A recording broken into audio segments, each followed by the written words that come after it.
Tu vas mourir demain si tu ne respectes pas la terre. Tu as entendu déjà des avertissements. Tu as vu la fumée, le poisson mort, le ciel qui prend la couleur du cri. Mais ce que je dis ici n'est pas un simple cri. C'est une parole qui racle les os et parle au sang. Tu vas mourir demain si tu ne respectes pas la terre. Pas seulement toi, non. Tes enfants, leurs enfants, les bêtes qui peuplent la nuit. Parce que la vie est un tressage fragile.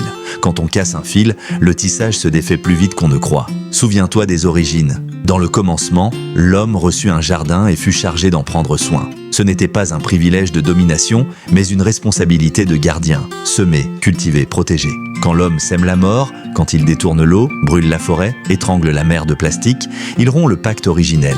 L'histoire biblique le dit en images, la terre pleure, les cieux se ferment, les eaux couvrent la terre quand la malveillance humaine atteint un seuil. Noah a attendu l'arche non pas parce que Dieu cherchait la punition, mais parce que la création avait besoin d'un repos, d'un remède, d'un renouveau. Demain. Ce mot n'est pas une date précise, mais l'urgence concentrée.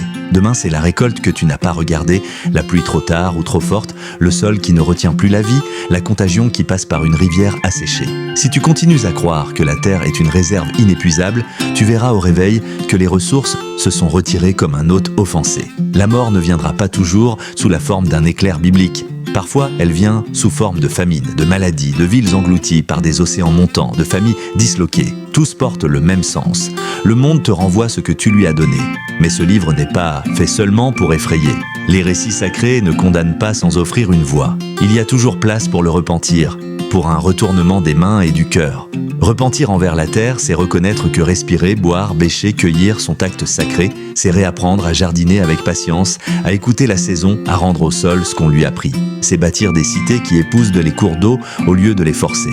C'est changer nos chemins, nos machines, nos lois, nos champs collectifs. Si tu ne respectes pas, si tu refuses de te plier à la sagesse des cycles, la conséquence est simple et droite. Tu perdras l'abri, la nourriture, la paix. La nature, loin d'être une ennemie, est la bibliothèque vivante de communautés entières. L'éteindre, c'est déchirer les pages où se lisent la mémoire et la promesse. Et dans ce vide, la mort trouve sa place. Que faire alors quand la peur se glisse comme un froid?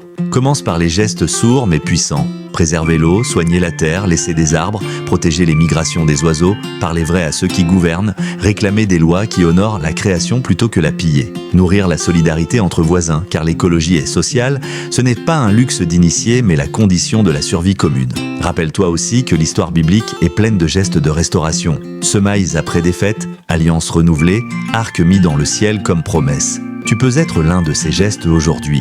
Ne te dis pas petit parce que tes actions te semblent de minuscules. L'eau qu'on économise, l'arbre qu'on plante, la voix qu'on élève changent le flux. La conversion écologique commence dans la maison et monte au village, puis au pays, puis au pacte entre nations. Enfin, écoute la terre comme tu écouterais une prière. Elle a sa propre voix, le bruissement des feuilles, le cri des rivières, et elle appelle au respect. Si tu refuses d'entendre, la menace devient réalité. Tu vas mourir demain. Mais si tu réponds, si tu changes, tu peux, comme Noah après le déluge, bâtir un nouveau commencement. Un monde où la mort ne sème pas sa semence, où la vie circule en abondance et en justice. Choisis aujourd'hui, parce que le demain que tu redoutes peut être arrêté par le maintenant que tu accomplis.